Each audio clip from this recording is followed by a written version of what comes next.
আমরা গত সপ্তাহে আলোচনা করেছিলাম ছেলে এবং মেয়ে সন্তান সন্ততি আল্লাহর পক্ষ থেকে নিয়ামত, ঠিক অনুরূপ বাবা মা ও আল্লাহর পক্ষ থেকে নিয়ামত। নিয়ামত কিনা? এই জন্য গত সপ্তাহে যেহেতু আমরা আলোচনা করেছি সন্তানের প্রতি বাবা মার দায়িত্ব, তা আজকে আমরা ঠিক করেছি যে বাবা মায়ের প্রতি সন্তানের দায়িত্ব। অনেকের বাবা মা এখনো আছে আলহামদুলিল্লাহ, আবার অনেকের বাবা মা দুনিয়া থেকে চলে গেছে, তারপরেও আমাদের দায়িত্ব রয়েছে। যেহেতু আল্লাহর নিয়ামত আমরা পেয়েছি, প্রতিটা নিয়ামতের সাথে কিভাবে আমাদের সম্পর্কটা ঢিল করতে হবে আল্লাহ রাব্বুল আলামিন তার রাসূলের মাধ্যমে আমাদেরকে সেগুলো জানিয়েছেন। আর যদি আমরা সেইভাবে চলি তাহলে বিনিময় হিসেবে আল্লাহ রাব্বুল আলামিন আমাদেরকে জান্নাত দিবেন। আর এই নিয়ামতগুলোকে ডিল করার ক্ষেত্রে যদি আমরা আল্লাহর দেওয়া গাইডলাইন ফলো না করি তাহলে বিনিময় হিসেবে আমাদেরকে কোথায় যেতে হবে? জাহান্নামে যেতে হবে। তো বাবা মা প্রতিটা সন্তানের জন্য নিয়ামত। সে 1 বছরের জন্য পেলেও নিয়ামত, একদিনের জন্য পেলেও নিয়ামত, আর যদি সে সারা জীবনের জন্য পায় তাহলে তার বড় নিয়ামত। কারণ বাবা মা এমন একটা জায়গা, আল্লাহ রাব্বুল আলামিন তিনি বলছেন আমি ফয়সালা দিয়ে দিয়েছি। কি? ওয়াকাদা রাব্বুকা আল্লা তা'বুদু ইল্লা ইয়্যাহু ওয়া বিল ওয়ালিদাইনি ইহসানা। আমার ফয়সালা হচ্ছে যে ইবাদত চলবে আমার, আর পিতামাতার সাথে সদ্য ব্যবহার করতে হবে, ভালো আচরণ করতে হবে। মানে আল্লাহ রাব্বুল আলামিন তার ইবাদতের পরে বাবা মায়ের জায়গা দিয়েছেন। আল্লাহ তো তার জন্য করণীয় যেটা সেটার পরে অন্য কোন দায়িত্ব আমাদেরকে দিতে পারতেন। কেন সে জায়গায় আল্লাহ রাব্বুল আলামিন বাবা মাকে নিয়ে এসেছেন? আল্লাহ কত আদেশ দিয়েছেন, কত নিষেধ দিয়েছেন, কিন্তু কেন তিনি তার ইবাদতের পরে, শিরক মুক্ত ইবাদতের পরে তিনি প্রত্যেক সন্তানের কাছে দায়িত্ব দিয়েছেন, ওয়াজিব করে দিয়েছেন যে পিতামাতার সাথে ভালো আচরণটা করবে? কারণ প্রতিটা সন্তানের উপর আল্লাহর পরে যাদের ইহসান সবচেয়ে বেশি তারাই হচ্ছেন মাতা পিতা, বাবা মা। এই জন্য আল্লাহ তাদের জায়গাটা দিয়েছেন তার দায়িত্বের পরে, তার হকের পরে। কারণ প্রত্যেকটা সন্তান দুনিয়াতে আসার কারণ হচ্ছে তার পিতামাতা। পিতামাতার অস্তিত্বের কারণেই সন্তান দুনিয়ার আলো দেখতে পায়। এই জন্য আল্লাহর ফয়সালা হচ্ছে যে আল্লাহর দায়িত্ব পালন করার পরে প্রতিটা আদম সন্তানের দায়িত্ব হচ্ছে পিতামাতার সাথে ভালো আচরণ করবে। কারণ ভালো আচরণটা কি? আল্লাহ তাআলা সেটার একটা ক্রাইটেরিয়াও দিয়েছেন যে ইম্মা ইয়াবলুগান্না ইনদাকাল কিবার। শিশু অবস্থায় তাদের কথা শোনা, তাদের সাথে বেয়াদবি না করা, যুবক অবস্থায় ভালোভাবে কথা বলা, তাদের আনুগত্য করা, তাদের আদেশ নিষেধ মেনে চলা। কিন্তু সবচেয়ে বেশি গুরুত্বপূর্ণ বিশেষ জায়গা আল্লাহর দৃষ্টিতে যেটা মনে হচ্ছে যে আল্লাহ সেটা বুঝাচ্ছেন যে ইম্মা ইয়াবলুগান্না ইনদাকাল কিবার, যদি তারা বার্ধক্যে উপনীত হয়, আহাদুহুমা আও কিলাহুমা, উভয়জন অথবা একজন। কারণ বাবা মার বার্ধক্য আস্তে আস্তে দেখা যায় যে সন্তানের প্রাপ্তবয়স্ক হতে হতে অনেক ক্ষেত্রে দেখা যায় যে মা অথবা বাবা একজন দুনিয়া থেকে চলে যায়। এই জন্য আল্লাহ তাআলা একবার পরিষ্কার ভাবে বলে দিলেন যে বার্ধক্য অবস্থায় একজনকে পেতে পারো অথবা দুইজনকেও পেতে পারো। ফালা তাকুল্লাহুমা উফ, এমন ভাবে কথা বলা যাবে না যে তারা কষ্ট পেয়ে উফ শব্দটা তাদের মন থেকে আসে, মুখ থেকে উচ্চারণ হয়। মানে এটা একদম মিনিমাম ভালো আচরণের মধ্যে। এতটুকু খারাপ আচরণও করা যাবে না যে মুখ দিয়ে তাদের উফ শব্দটা চলে আসে। ওয়ালা তানহারহুমা, ধমক দেওয়া যাবে না। ওয়াকুল্লাহুমা কাওলান কারীমা, কথা বলতে হবে সম্মানের সাথে। কথা বললেও তাদেরকে সম্মানের সাথে কথা বলতে হবে। এর আগে বলেছেন ইহসান করার জন্য। ইহসান আর আদলের মধ্যে একটা পার্থক্য আছে, আমরা অন্য এক জুমায় আলোচনা করব ইহসান আর আদলের পার্থক্য নিয়ে। কিন্তু আদল হচ্ছে সমান সমান হওয়া, আর ইহসান হচ্ছে আদলের চাইতেও বেশি যেটা করা হয় এটাকে ইহসান বলে। আদল মানে আমি আপনাকে 5 টাকা দিলাম, আপনি আমাকে 5 টাকা দিয়ে দিলেন, এটা আদল হয়েছে। কিন্তু ইহসান হচ্ছে আপনি আমার জন্য 1 বছর খাটুনি খেটেছেন, আমি আপনার জন্য 10 বছর খাটুনি খাব। এটা হচ্ছে ইহসান, অতিরিক্ত করা। আল্লাহ পিতা মাতার সাথে হ্যান্ডেল করার জন্য সন্তানকে বলেছেন ইহসান করার জন্য, আদল নয়। আমাদের জন্য তারা যা করেছেন সেটার বিনিময় হিসেবে নয়, বরং তার চাইতেও বেশি কিছু করার জন্য।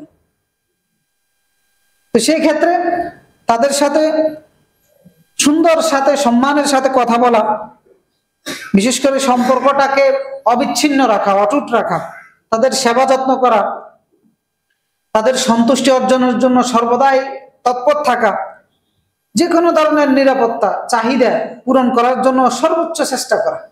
কারণ আল্লাহ কোনো এক জায়গায় বলেন নাই যে তাদের ক্ষেত্রে সদ্য ব্যবহার করার ক্ষেত্রে, একাধিক জায়গায় আল্লাহ তাআলা বলেছেন ওয়া'বুদুল্লাহ ওয়া লা তুশরিকু বিহি শাইআন ওয়া বিল ওয়ালিদাইনি ইহসানা। আল্লাহর ইবাদত করো, আল্লাহর সাথে শিরিক করো না, আর পিতামাতার সাথে ভালো ব্যবহার করো। এজন্য রাসূলুল্লাহ সাল্লাল্লাহু আলাইহি ওয়াসাল্লাম তাকে জিজ্ঞাসা করা হয়েছিল যে সর্বোত্তম আমল কোনটা হতে পারে। তখন রাসূলুল্লাহ বললেন as-সালাতু আলা ওয়াক্তিহা, সময় মতো সালাত আদায় করা। এটা কার হক? আল্লাহর হক। এরপরে জিজ্ঞেস করা হয়েছে কোনটা, এরপর রাসূলুল্লাহ বলেন বিররুল ওয়ালিদাইন, পিতা মাতার সাথে ভালো আচরণ করা, আনুগত্য করা, তাদের অবাধ্য না হওয়া। এজন্য পিতা মাতার সাথে দুর্ব্যবহার এটা অমার্জনীয় অপরাধ এবং কবিরা গুনাহ হিসেবে গণ্য হবে, এবং অমার্জনীয় অপরাধ এই কারণে বলতেছি এটার শাস্তি আল্লাহ দুনিয়াতেও দিবে, আখিরাতেও দিবে। কোন সন্তান যদি পিতা মাতার সাথে খারাপ আচরণ করে, পিতামাতার অবাধ্য হয়, পিতামাতার মনে কষ্ট দেয়, ওই সন্তান সেই শাস্তিটা দুনিয়াতেও পাবে, আখিরাতেও পাবে। কারণ সহিহ মুসলিমের মধ্যে, বুখারী এবং মুসলিমের মধ্যে আবু দাউদের 4902 নম্বর হাদিস এবং তিরমিজির 2511 নম্বর হাদিস, রাসূলুল্লাহ বলতেছেন মা মিন যামবিন আজদার আন ইউআজ্জিল আল্লাহু লিসাহিবিহি আল-উকুবাহ ফিদ দুনিয়া। যেমন কোন পাপ নেই যে এই পাপের শাস্তি আল্লাহ দ্রুত দিয়ে থাকেন দুনিয়াতে, মা ইউদাখিরু লাহু ফিল আখিরাহ, তার পাশাপাশি আখিরাতেও সেই শাস্তিটা জমা করে রাখা হয়। সে পাপগুলো কি? বলছেন মিন কাতিআতির রাহম, আত্মীয়তার সাথে সম্পর্ক বিচ্ছিন্ন করে ফেলা, ওয়াল খিয়ানা ওয়াল কিযব, আমানতের খেয়ানত করা, মিথ্যা বলা। তো আত্মীয়তার সাথে সম্পর্ক বিচ্ছিন্ন করাটাই যদি এত বড় অপরাধ হয়, আর সেখানে যদি বাবা মায়ের সাথে সম্পর্ক বিচ্ছিন্ন করি, এটা কত বড় অপরাধ। আত্মীয়তার সম্পর্ক বিচ্ছিন্ন করার কারণে সেই শাস্তিটাই আল্লাহ দুনিয়াতে দিয়ে থাকেন, তার পাশাপাশি আখিরাতেও রয়েছে। আর সে জায়গায় আমরা যারা বাবা মার সাথে সম্পর্ক বিচ্ছিন্ন করে ফেলি, তাদের শাস্তিটা কি পরিমাণ হবে। রাসূলুল্লাহ এর জন্য বলেছেন আলা আখবিরকুম বিআকবারুল কাবাইর, সবচেয়ে বড় পাপের ব্যাপারে কি আমি তোমাদেরকে বলবো? সাহাবায়ে কেরাম বললেন যে বালা ইয়া রাসূলুল্লাহ, অবশ্যই। তখন রাসূলুল্লাহ বললেন যে আল ইশরাক বিল্লাহ ওয়া উকুকুল ওয়ালিদাইন, আল্লাহর সাথে অংশীদারিত্ব করা আর পিতামাতার অবাধ্য হওয়া। যাদের পিতামাতা চলে গেছে তাদের জন্য করণীয় আছে, কিন্তু যাদের পিতামাতা এখনো আছে তাদের জন্য এই হুঁশিয়ারিগুলো রাসূলুল্লাহর পক্ষ থেকে, আল্লাহর পক্ষ থেকে। সবচেয়ে জঘন্য অপরাধ হচ্ছে পিতামাতার অবাধ্য হওয়া। আমরা নিজে আল্লাহ তাআলা বললেন দুনিয়াতেও শাস্তি আছে এবং দ্রুত, সে আইয়ুআজ্জিল আল্লাহ, দ্রুত সে শাস্তি দেওয়া হয় দুনিয়াতে, তার পাশাপাশি আখিরাতেও জমা রাখা হয়। যদি পিতামাতার অবাধ্য হয়, সম্পর্ক বিচ্ছিন্ন করে, পিতামাতার সঙ্গ ত্যাগ করে কোনো সন্তান। আমরা আরবিতে একটা গল্প পড়েছিলাম, যদি এটা হাদিস নয়, যে এক ব্যক্তি তার স্ত্রীকে কেন্দ্র করে তার বাবার সাথে সবসময় ঝগড়া হয়।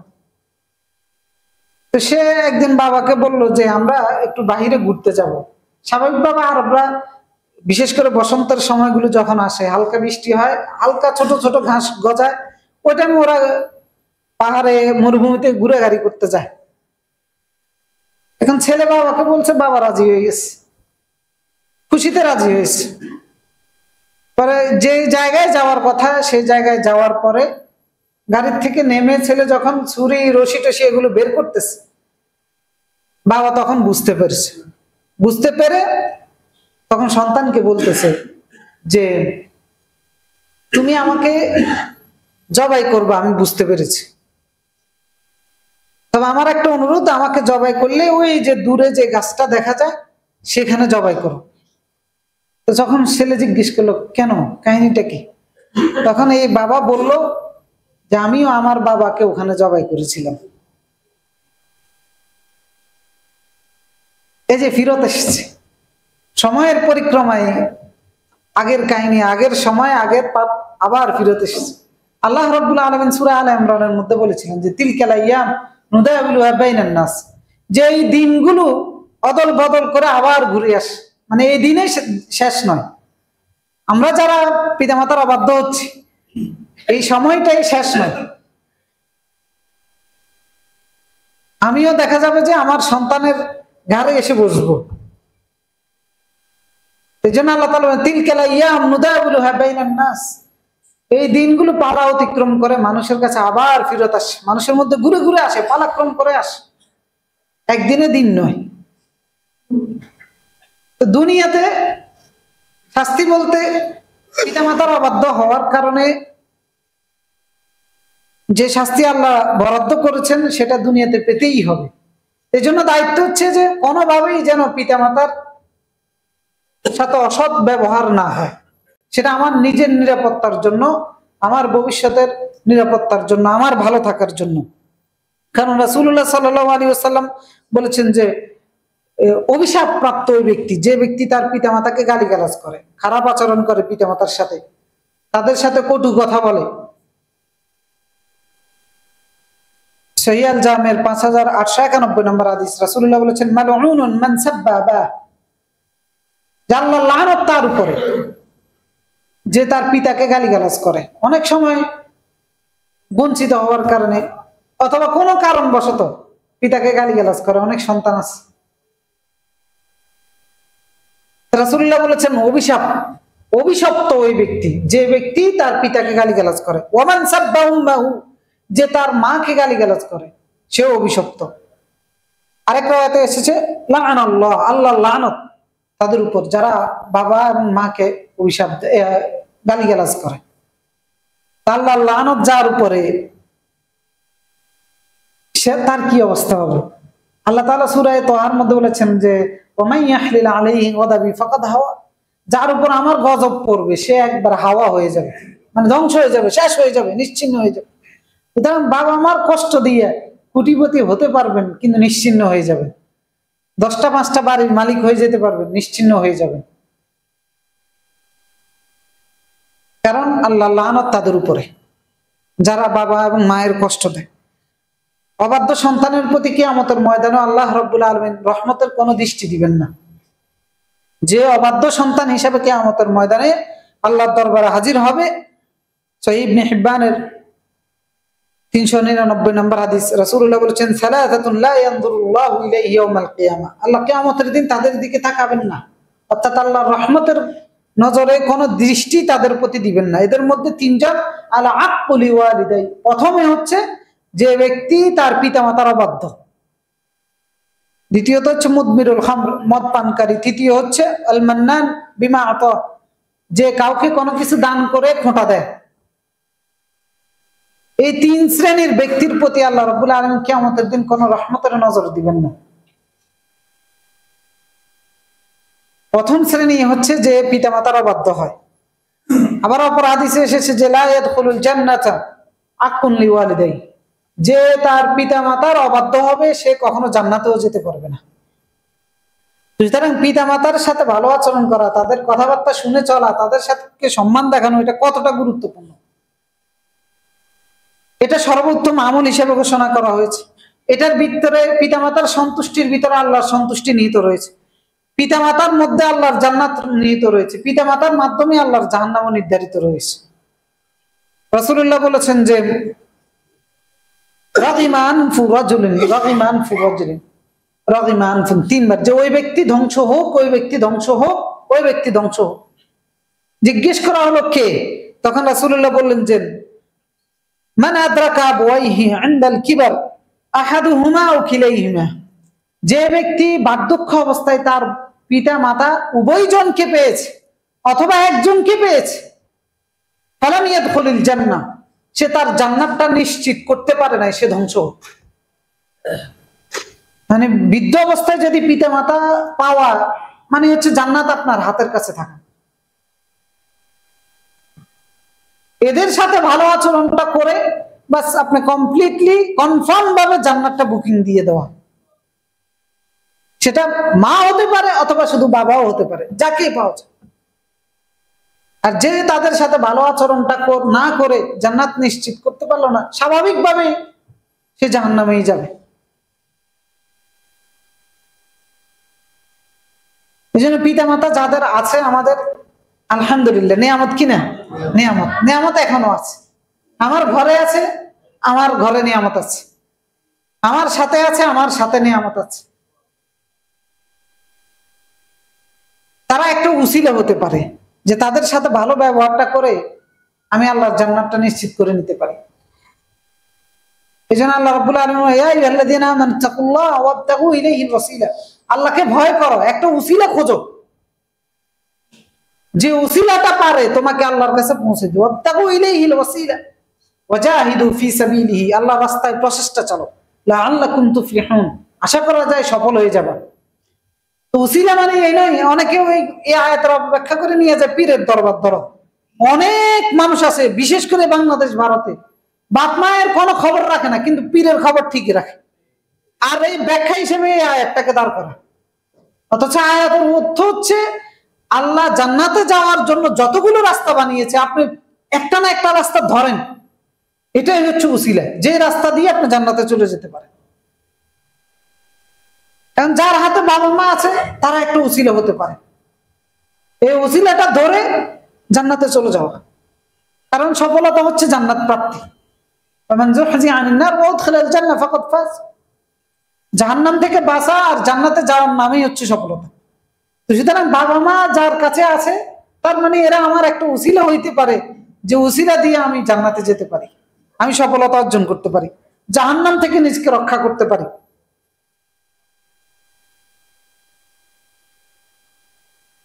এই জন্য যতক্ষণ আমার বাবা মা আছে ততক্ষণ আমার কাছে আল্লাহর নিয়ামত আছে, আমি আল্লাহর সন্তুষ্টি অর্জন করার মাধ্যম আমার কাছে আছে।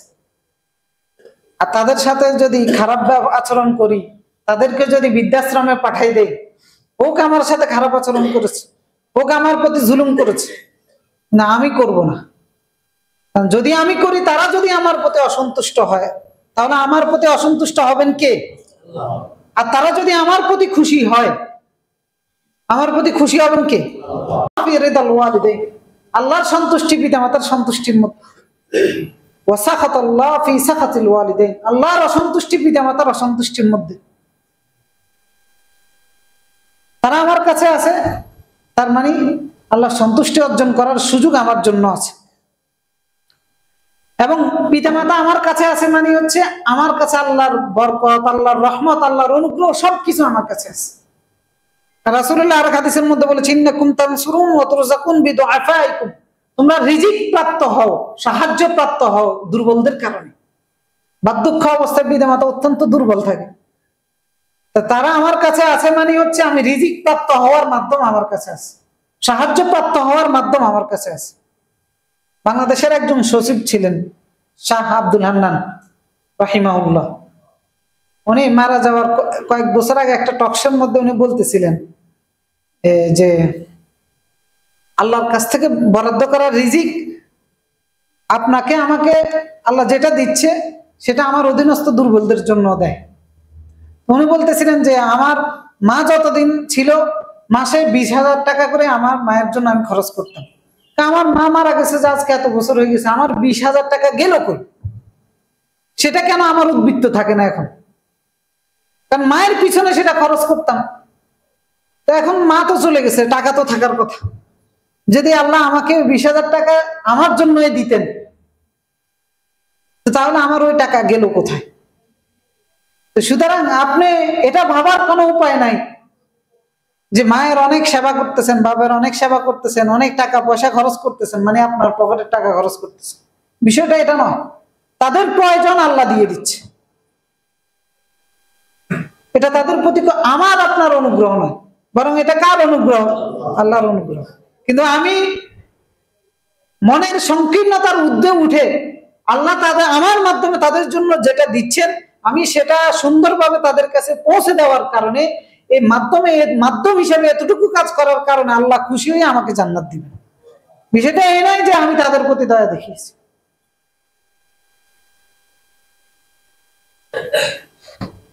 এই জন্য আমাদের দায়িত্ব কর্তব্য হচ্ছে পিতামাতার সাথে ভালো ব্যবহার করা। আর পিতামাতার সাথে খারাপ ব্যবহার করা এটা এত জঘন্য অপরাধ যে সূরা আরাফের সম্ভবত 45 থেকে 40 থেকে 50-এর মধ্যে আয়াতটা, যে আল্লাহ জান্নাতবাসী এবং জাহান্নামের অধিকারী যারা আছে এদের বর্ণনা দিয়েছেন। এরপরে বলেছেন একদল লোক আসহাবুল আরাফ, যারা যে আরববাসী যারা জান্নাত এবং জাহান্নামের মাঝখানে থাকবে, জান্নাতেও যাবে না জাহান্নামেও যাবে না। ওয়া বাইনাহুমা হিজাব ওয়া আলাল আরাফ রিজাল, পর্দার মাঝখানে তাদের দুই সাইডে পর্দা থাকবে আর মাঝখানে তারা থাকবে, এদেরকে আসহাবুল আরাফ বলা হয়ে থাকে। ইয়ারিফুনা কুল্লাম বিসিমাহুম, সবাই সবাইকে চিনতে পারবে। ওয়ানাদা আসহাবুল জান্নাহ আন সালামুন আলাইকুম, সেখান থেকে তারা জান্নাতীদেরকে দেখে সালাম দিবে। লাম ইয়াদখুলুহা ওয়া হুম ইয়াতমাউন, জান্নাতে যাওয়ার জন্য তারা আশা করবে কিন্তু প্রবেশ করতে পারবে না। জান্নাত জাহান্নামের মাঝখানে। এই আয়াতের তাফসীরের মধ্যে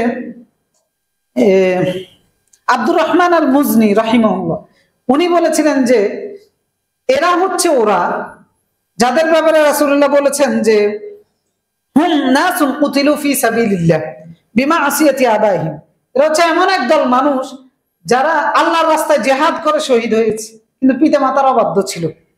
ফামানাহুম মিন দুখুলিল জান্নাহ মা আসিয়াতু আবাইহিম, পিতামাতার অবাধ্য হওয়ার অপরাধ তাদেরকে জান্নাতে যেতে দিচ্ছে না।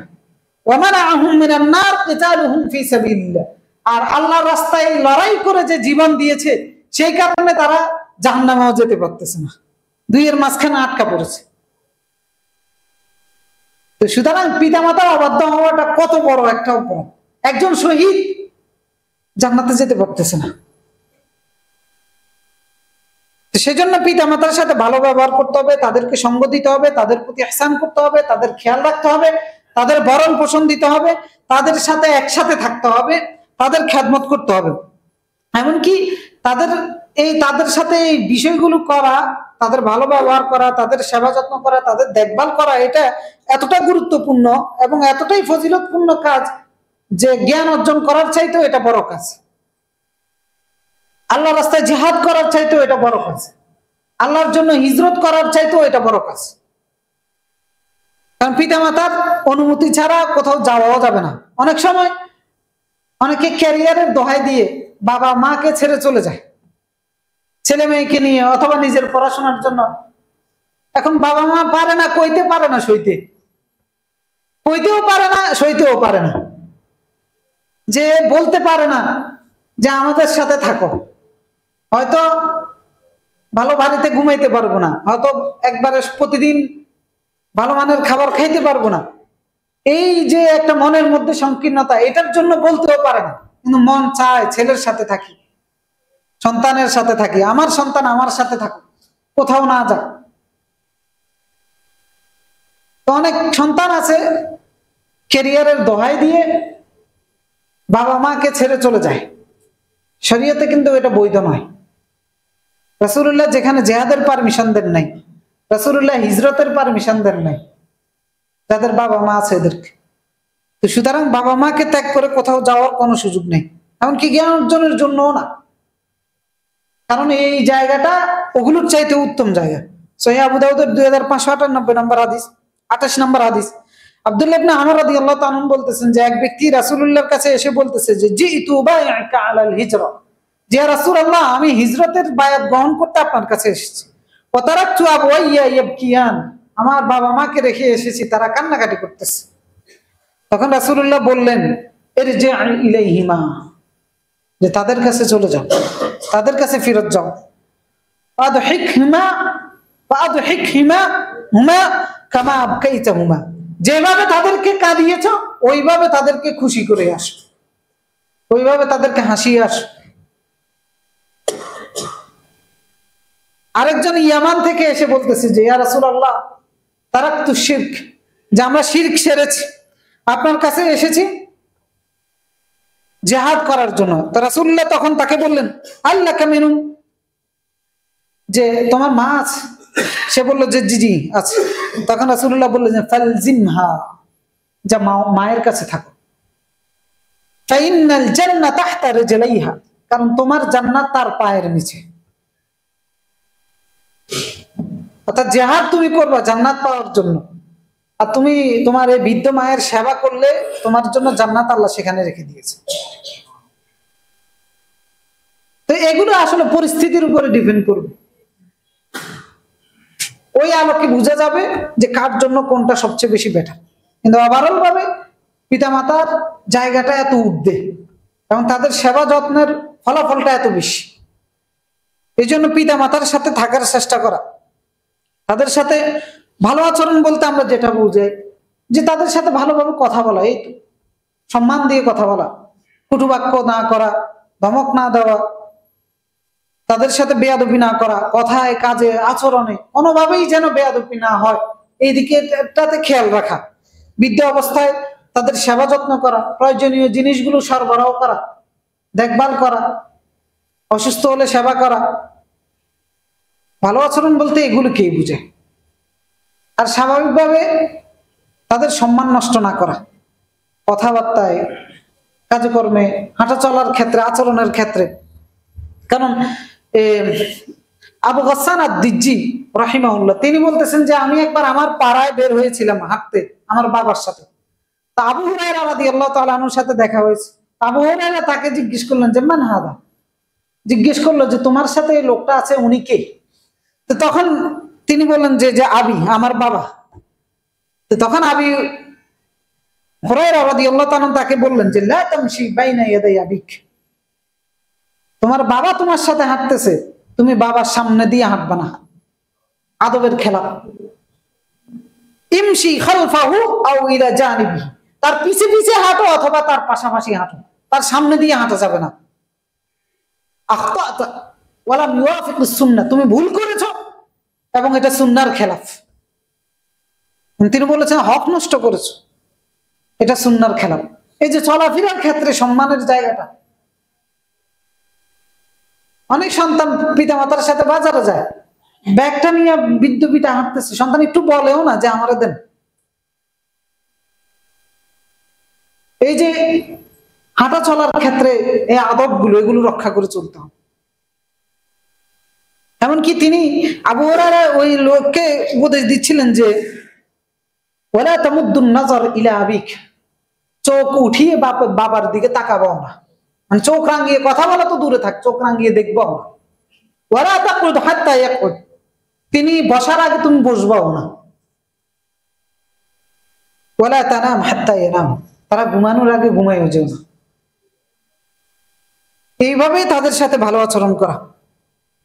এই জন্য যুবক ভাইরা আমরা যারা আছি, তরুণ যারা আছি, যারা এখনো পড়াশোনা করতেছেন, বাবা মার অবাধ্য হওয়া যাবে না, খারাপ ভাবে কথা বলা যাবে না, তাদের সম্মান হানি হয় এই ধরনের কোনো কাজ করা যাবে না, এবং তাদের অনুমতি ছাড়া কোথাও যাওয়াও যাবে না।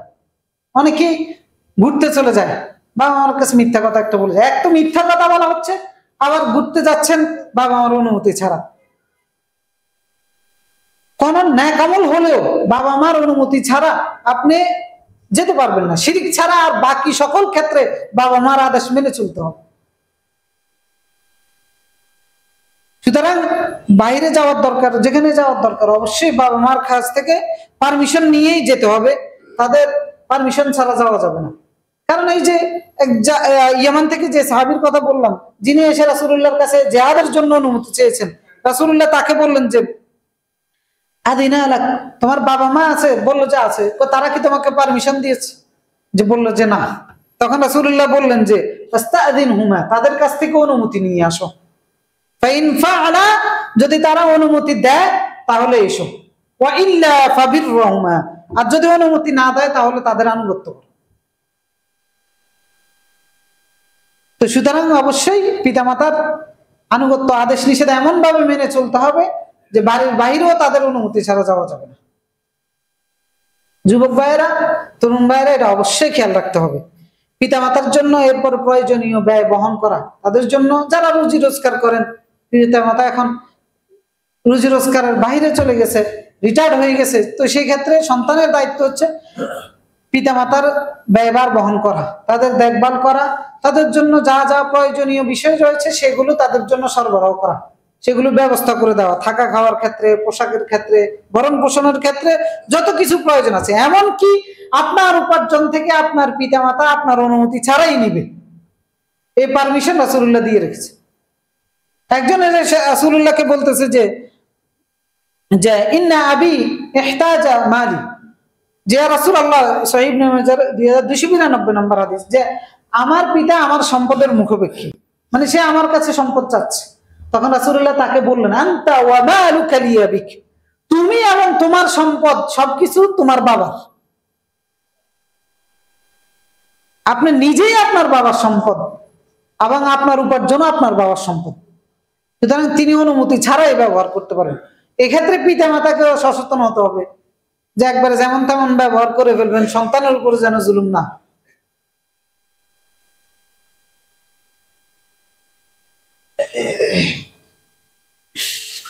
এরপরে যে বিষয়টা বলবো, আগেও বলেছি যে আমার পিতামাতা আমার সাথে আছে, আল্লাহর রহমত আমার সাথে আছে, আমার পিতামাতা আমার সাথে আছে, আল্লাহর দয়া অনুগ্রহ এবং আল্লাহর পক্ষ থেকে যে নিরবিচ্ছিন্ন রিজিকের ব্যবস্থা, আল্লাহর পক্ষ থেকে যে নিরাপত্তা, সেগুলো আমার সাথে আছে। সুতরাং সন্তান হিসেবে কেউ চাইবেন না যে নিজের এত বড় সর্বনাশ হোক, আপনার রিজিকের দরজা বন্ধ হয়ে যাক, আপনার নিরাপত্তায় বিঘ্নিত ঘটুক, আপনার বরকত উঠে যাক। আমরা কি কেউ এটা চাই?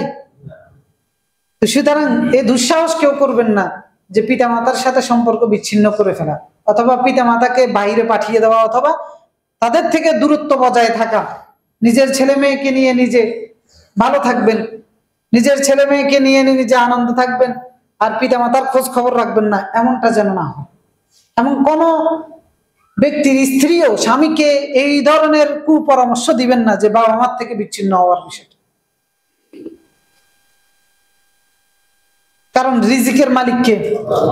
ইন্নাল্লাহা ইয়াবসুতুর রিজকা লিমান ইয়াশা ওয়া ইয়াকদির, আল্লাহ যাকে ইচ্ছা রিজিক বেশি দেন, যাকে ইচ্ছা কম দেন। আল্লাহ রাসূল বলেছেন যে মান সাররাহু আন ইয়াবসুতা ফি রিজকিহি, যে ব্যক্তি চায় যে তার রিজিক বাড়ুক, ওয়া ইউনসালাহু ফি আথারিহি ফালিয়াসিল রাহিমাহু, এবং সে চায় তার মৃত্যুর পরে তার সুনাম সুখ্যাতি ছড়িয়ে পড়ুক, সে যেন আত্মীয়তার সাথে সুসম্পর্ক রাখে। তো সবচেয়ে বড় আত্মীয় হচ্ছে পিতামাতা, এদের সাথে সুসম্পর্ক রাখলে নিরবিচ্ছিন্ন রিজিক পাওয়া যাবে এবং আপনার মৃত্যুর পর আপনার সুনাম সুখ্যাতিও ছড়িয়ে পড়বে। একজন সচেতন স্ত্রী হিসেবে ওই সচেতন স্ত্রীর দায়িত্ব হচ্ছে স্বামীকে ওই কাজে অনুপ্রাণিত করা যেটার মাধ্যমে স্বামীর রিজিক বাড়ে। কারণ আপনি তো চান আপনার স্বামীকে নিয়ে ভালো থাকতে, আপনি তো চান আপনার স্বামীকে নিয়ে সুখে থাকতে, আপনার সুখ, আপনার শান্তি, আপনার নিরাপত্তা, আপনার নিরবিচ্ছিন্ন রিজিক নির্ভর করতেছে আপনার স্বামীর মাধ্যমে। তা আপনি স্বামী প্রাপ্ত হবে আপনার স্বামীর বাবা মায়ের মাধ্যমে। সুতরাং আপনার দায়িত্ব হচ্ছে যে স্বামীকেও এই ব্যাপারে উস্কানো, যে তুমি তোমার বাবা মায়ের সাথে ভালো ব্যবহার করো, তাদের খোঁজ খবর রাখো, কারণ এর মাধ্যমে আপনার স্বামী রিজিক পাবে। অনেক সময় অনেকে সম্পর্ক বিচ্ছিন্ন করে এই স্ত্রীকে কেন্দ্র করে, তো এটা করা যাবে না। বরং সচেতন স্ত্রী সজাগ থাকবে যে আমার স্বামী যেন কোনোভাবে তার পিতামাতার অবাধ্য না হয়, পিতামাতার সাথে খারাপ আচরণ না করে, কারণ এই তো সর্বনাশ আমার পরিবারের হবে। এরপর অনেকে বৃদ্ধ পিতামাতা আছে, অনেক ছেলের বউ আছে, বৃদ্ধ শ্বশুর শাশুড়ির কোনো যত্ন নিতে চায় না, যে শরীয়ত তো এটাকে আবশ্যক করে না। হ্যাঁ, শরীয়ত এটাকে সরাসরি আবশ্যক করে নাই, কিন্তু স্বামীর আনুগত্য করা শরীয়ত ফরজ করেছে কিনা? ফরজ করেছে। এখন স্বামী আপনাকে নির্দেশ দিচ্ছে বাবা মার যত্ন নেওয়ার জন্য, তো তাহলে আপনি যদি সেই ক্ষেত্রে স্বামীর আদেশ অমান্য করেন, তো ফরজ ওই ক্ষেত্রে লঙ্ঘন হচ্ছে না? উসুল ফিকহের মধ্যে একটা কায়দা আছে, উসুল আছে যে মা লা ইয়াতিমুল ওয়াজিব ইল্লা বিহি ফাহুয়া ওয়াজিব, কোন ওয়াজিব বাস্তবায়ন করা যাচ্ছে না কোন একটা কারণে, তাহলে সেই কারণটাকে আগে বাস্তবায়ন করার নাম হচ্ছে ওই কারণটা বাস্তবায়ন করা ওয়াজিব। এই যে আজকে জুমার নামাজ পড়তে এসেছি আমরা অনেকেই আছে যে গাড়ি ছাড়া এখানে আসা সম্ভব নয়, তো সেই ক্ষেত্রে গাড়ি ব্যবহার করার হুকুম কি? জুমার নামাজ তো ওয়াজিব, এখন গাড়ি ছাড়া আপনি আসতে পারবেন না, তো গাড়ি ব্যবহার করা কি? গাড়ি ব্যবহার করা ওয়াজিব। স্বামীর আনুগত্য করা ওয়াজিব। এখন শ্বশুর শাশুড়ির খেদমত না করলে স্বামীর আনুগত্য হবে না, সুতরাং শ্বশুর শাশুড়ির খেদমত করা ওয়াজিব। এরপরে মানবিক যে দৃষ্টিকোণ আছে, আল্লাহ রাব্বুল আলামিন মানে একটা কুকুর, একটা বিড়ালকে যত্ন নেওয়ার কারণে, কুকুরকে পানি খাওয়ানোর কারণে একটা মানুষকে ক্ষমা করে দিয়ে জান্নাত দিয়ে দিয়েছেন। আর আপনার কাছে আমার কাছে বৃদ্ধ শ্বশুর শাশুড়ি আছে, তো এদের একটু যত্ন নিলে এরা কি কুকুরের চাইতে মূল্যহীন? এরা কি বিড়ালের চাইতে মূল্যহীন? তো এদের একটু যত্ন নিলে আল্লাহ কি আমাকে ক্ষমা করে দিবে না? আল্লাহ কি আমাকে জান্নাত দিবে না? তো সেই দৃষ্টিকোণ থেকেও তো করতে পারে। সুতরাং স্ত্রী হিসাবে এই বিষয়টা খেয়াল রাখবেন। সন্তানের দায়িত্ব, ছেলের দায়িত্ব বাবা মায়ের খবর রাখা, মেয়েরও দায়িত্ব বাবা মায়ের খোঁজ খবর রাখা, তাদের যত্ন করা, তাদের সেবা করা। তো সেই ক্ষেত্রে যেভাবে ব্যালেন্সটা করা যায় ওইভাবে করতে হবে। এই অজুহাত দিয়ে আমাদেরকে থাকা যাবে না। আর কোনো ছেলেকে তার বাবা মা থেকে বিচ্ছিন্ন করার দুঃসাহস কেউ করবেন না। এটা করলে সর্বনাশটা নিজেরই হবে। তো সুতরাং এত বড় সর্বনাশ কেউ জেনে শুনে করবেন না। এরপরে আমরা সর্বশেষ যে বিষয়টা আলোচনা করব, এটা তো বাবা মা জীবিত আছে আলহামদুলিল্লাহ, আমরা যাদের আছে আমরা এইভাবে তাদের ক্ষেত্রে এই বিষয়গুলো আমরা খেয়াল রাখবো। আল্লাহ তাআলা আমাদেরকে সেই তৌফিক দান করুন। আর আমাদের যাদের বাবা মা দুনিয়া থেকে চলে গেছে, অনেকেরই এই পিতা মাতা দুনিয়া থেকে চলে গেছে, আমার বাবা চলে গেছে, আমার মা আছে আলহামদুলিল্লাহ, তো এরকম অনেকেরই পিতা মাতা দুনিয়া থেকে চলে গেছে। তো সেই ক্ষেত্রে আমাদের বাবা মার প্রতি দায়িত্ব রয়েছে। ওই ক্ষেত্রে সবচেয়ে বড় দায়িত্ব হচ্ছে বাবা মায়ের জন্য দোয়া করা, জীবিত থাকলেও এবং মারা গেলেও। দায়িত্ব কি? বেশি বেশি দোয়া করা আল্লাহর কাছে। এটা করতে কি কোনো সম্পদ লাগে, কোনো টাকা লাগে, কোনো স্থান লাগে, কোনো আনুষ্ঠানিকতা লাগে? কিচ্ছু লাগে না। অনেকে বাবা মৃত্যু দিবস খোঁজেন, জন্ম দিবস খোঁজেন, ওই দিন দোয়া করবেন আর করবেন না। এগুলো একটা কুসংস্কার। ইসলাম দোয়ার জন্য কোন স্থান, কোন ধরনের আনুষ্ঠানিকতা, কোন ধরনের দিবস নির্ধারণ করে দেয় না। যে কোনো স্থানে, যে কোনো জায়গায়, যে কোনো ভাবেই আপনি আল্লাহর কাছে দোয়া করতে পারেন। তো সুতরাং বাবা মায়ের জন্য একজন সন্তান হিসাবে সবচেয়ে বেশি দায়িত্ব যেটা, সেটা হচ্ছে বেশি দোয়া করা। কারণ রাসূলুল্লাহ বলেছেন, মানুষ মারা গেলে তিনটা জিনিস ছাড়া আর কোনো কিছু সম্পর্ক থাকে না মৃত ব্যক্তির সাথে।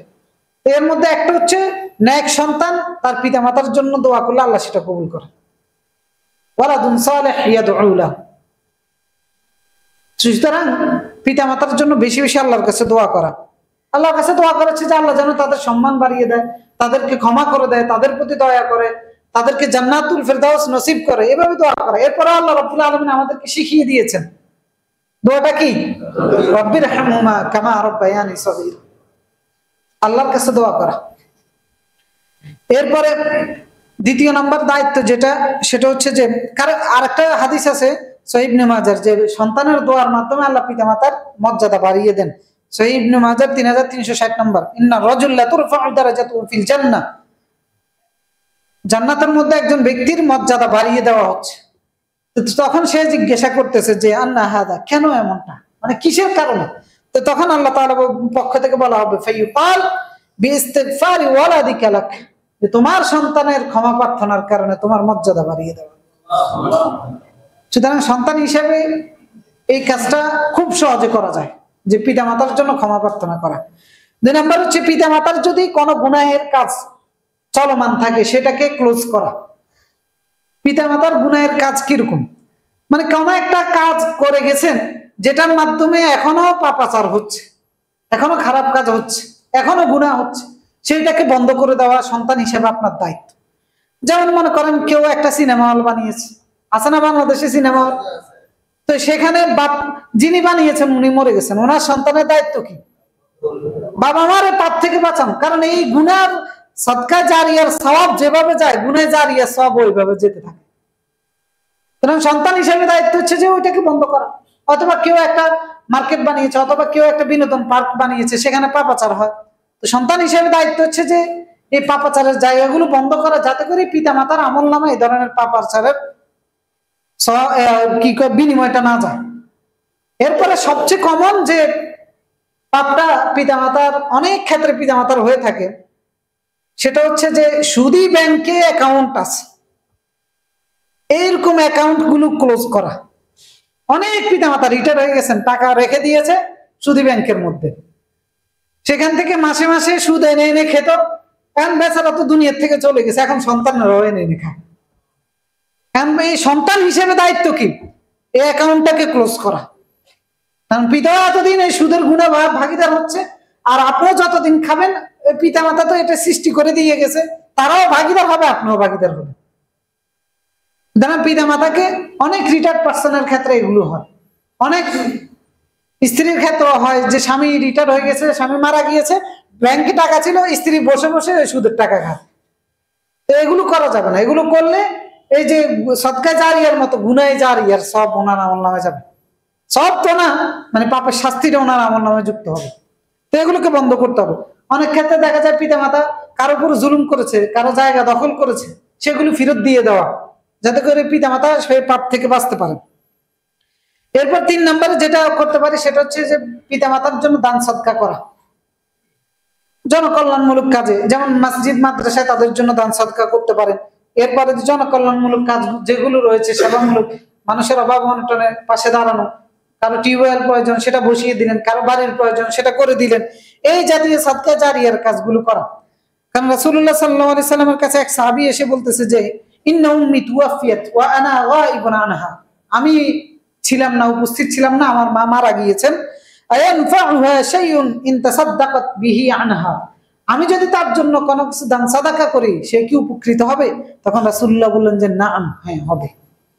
তো সুতরাং বাবা মায়ের জন্য দান সাদাকা করা। এরপরে তাদের যদি কোনো ঋণ থাকে সেটা পরিশোধ করে দেওয়া। তারা যদি কারোর সাথে কোনো ওয়াদাবদ্ধ হয়, চুক্তিবদ্ধ হয়, সেই চুক্তি এবং ওয়াদাটাকে বাস্তবায়ন করা। তাদের বন্ধু বান্ধব যারা আছে এদের সাথে ভালো আচরণ করা। কারণ রাসূলুল্লাহর সাহাবীরা এসে রাসূলুল্লাহর কাছে পরামর্শ চেয়েছেন, বাবা মা মারা গিয়েছে, এখন কি করব? তো তখন রাসূলুল্লাহ তাদেরকে পরামর্শগুলো দিয়েছেন, বলেছেন ওয়াস্তাগফির লাহুমা, তাদের জন্য ক্ষমা প্রার্থনা করবে, ওয়ানফাদ ওয়াআহাদুহুমা মিন বা'দিহিমা, তাদের যে চুক্তি আছে, ওয়াদা আছে, সেগুলো পূর্ণ করবা, ওয়া ইকরামু সাদীকাহুমা, তাদের যে বন্ধু বান্ধব আছে তাদের বন্ধু বান্ধবকে সম্মান করবা, ওয়াসিলাতুর রহম আল্লাতী লা তুসিলু ইল্লা বিহিমা, যে সমস্ত আত্মীয়তার সম্পর্কগুলো তারা রক্ষা করে গিয়েছেন, সন্তান হিসেবে সেই সম্পর্কগুলোকে রক্ষা করবা, সেগুলো অটুট করে চলবা। কারণ বাবা মা মারা যাওয়ার পরেও একজন সন্তান হিসেবে এই কাজগুলো আমরা করতে পারি। এরপরে তারা যে ন্যাক আমলগুলো করেছেন সেগুলোকে কন্টিনিউ করা। সেগুলো কিরকম? যেমন মনে করেন আপনার বাবা আপনার মা হয়তো একটা মসজিদে দান করতেন, একটা সদকা করতেন, পৃষ্ঠপোষকতা করতেন, সেটা কন্টিনিউ করা। হয়তো একটা মাদ্রাসা বানিয়ে গিয়েছেন, সেই মাদ্রাসাটাকে কন্টিনিউ করা সন্তান হিসেবে আপনার দায়িত্ব। তো এই কাজগুলো করার মাধ্যমে মারা যাওয়ার পরেও আমরা আমাদের পিতা মাতার প্রতি দায়িত্ব পালন করতে পারি এবং তাদের প্রতি ইহসান করতে পারি। আল্লাহ তাআলা আমাদের সকলকে যে আলোচনা করেছে এই আলোচনার ভিত্তিতে আমল করার তৌফিক দান করুন।